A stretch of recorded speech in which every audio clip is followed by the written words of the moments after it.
something special, decided to go to link with the schools in Kenya. Off they went, 24 of them. The trick was to bring 24 Kenyans back. So they arrived back, and I was given the job of facilitating the debriefing. And one of the young women stood up from Grace Jones' class, and she said, "We will have nothing more to do with this program. We will have nothing more to do with study visits overseas until the question of corporal punishment in the Loreto schools in Kenya is dealt with."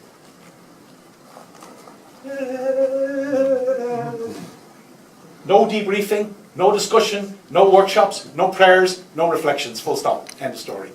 Pat Murray was the sister there. Pat's quite a girl. Pat said, "Now, hang on a minute. We need you to prepare a document so that we can take it back to the order. This has to be dealt with by the order at the highest level." 8 months later, the Loreto order banned corporal punishment in all its schools worldwide. Education is a powerful tool. Very powerful.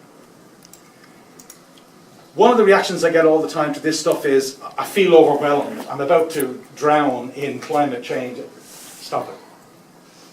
You're all over 16. You're all professionals. You've all been given a great chance to think about this stuff. So stop acting like a bunch of girls. Okay?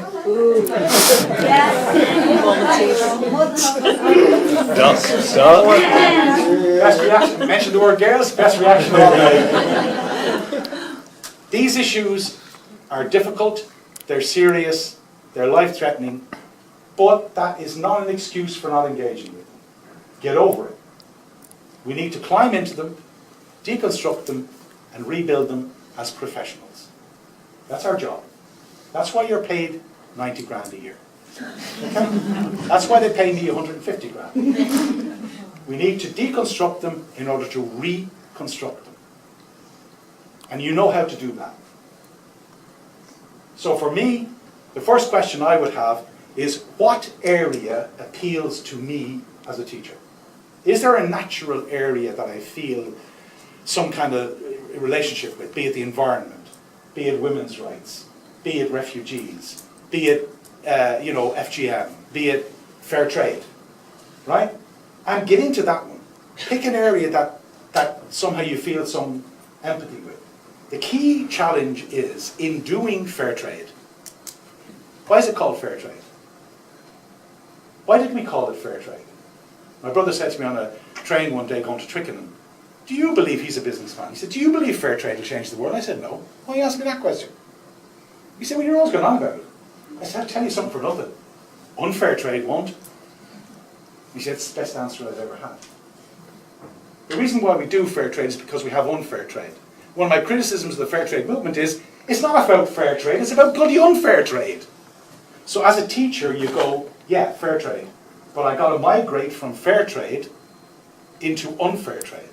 So I can migrate back and forward between those two. The reason I do that as a teacher is to raise values of what's fair and what's not fair. So I can use my particular interest, my particular area of simpatico, to raise bigger questions, turn something on its head, raise questions of values. So for me, the overwhelming argument I don't buy. I go, ooh, wow, what a menu. I have a whole menu here. Now which door do I want to go through? And then how do I want to use that to build? Yeah? So for me, it's the Monty Python, the bleeding obvious, right? We have to recognize this is a serious trade, these are serious questions, require a serious purpose of amendment from you and me as adults, parents, teachers, professionals, whatever. And then we apply our professional skills. It's as simple as that. So for me, it's a question of getting out there and doing the biz. And there's no huge mystery about it. Deconstruct in order to reconstruct. Simple. Thank you.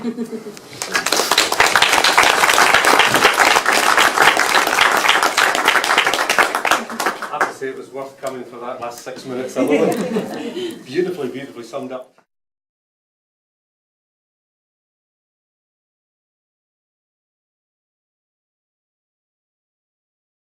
And I'm leaving the last bit of thanks to yourselves, because the number that have turned up today is far beyond what I honestly expected yesterday. And as I said at the beginning, it does show an interest, it shows a commitment that you made. You didn't allow Gertrude and her snowy cousins to keep you off. Henry's on the way apparently. Henry's coming on Monday.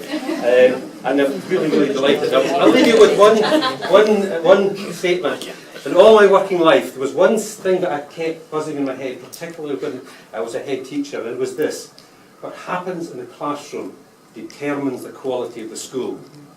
What happens in the classroom determines the quality of the school. And that is really a message to yourselves, that when you go back into schools, it's what you do in the schools that makes a difference to the agenda that we spoke about today. Safe travels. Thank you.